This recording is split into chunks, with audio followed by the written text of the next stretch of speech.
I should like to bring the story back to the need to attack the philosophical framework which allowed these state of affairs to come about in the first place. So I'll try and give some sort of general philosophical framework for what has happened in Britain.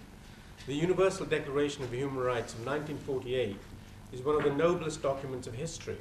Its principles of freedom and equality before the law were prefigured in the edicts of Cyrus the Great of Persia in the 6th century and in inscriptions of Emperor Ashoka in India in the 3rd century, and were arrived at after centuries of strife and philosophical and political arguments. In the West, the story of freedom is the story of the heroic struggle of individuals and peoples to extend the rights of liberty from a narrow band to, eventually, all humanity, to accord equality and justice to all human beings, from the emancipation of the Catholics in 1829, the abolition of slavery, the emancipation of the Jews, and of course the emancipation of women.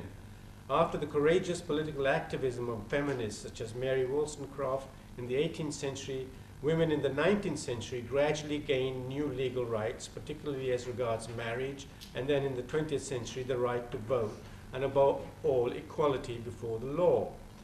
At the beginning of the 19th century, a married woman had no legal rights or existence separate from her husband. Women did not even have rights over their children. But by 1928, women had the vote, and the status and the rights of women arose as the 20th century progressed, thanks to the political activism of the women themselves.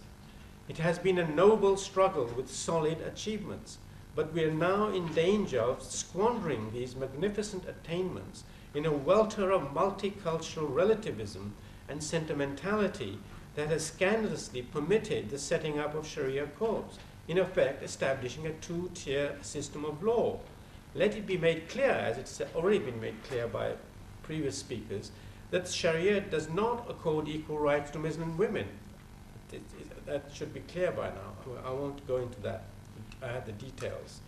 But in other words, Great Britain, in allowing Sharia courts, has contravened the Universal Declaration of the Human Rights of 1948 and all the other more legally binding United Nations covenants on discrimination and the rights of women. Respect for other cultures, for other values than our own, are a hallmark of a civilized attitude.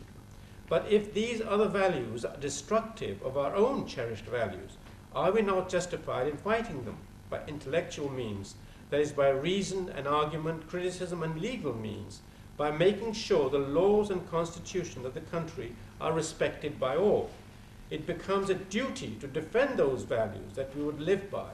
While religious beliefs should be tolerated, religious practices and institutions should not necessarily be accorded the same freedom if they conflict with the law or constitution of the wider state.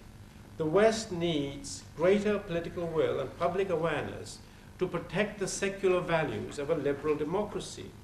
Unscrupulous non-Muslim politicians have tried to use Muslims to gain votes and have given in to Muslim demands on many issues. Multiculturalism is turning communities against each other. It is fundamentally divisive.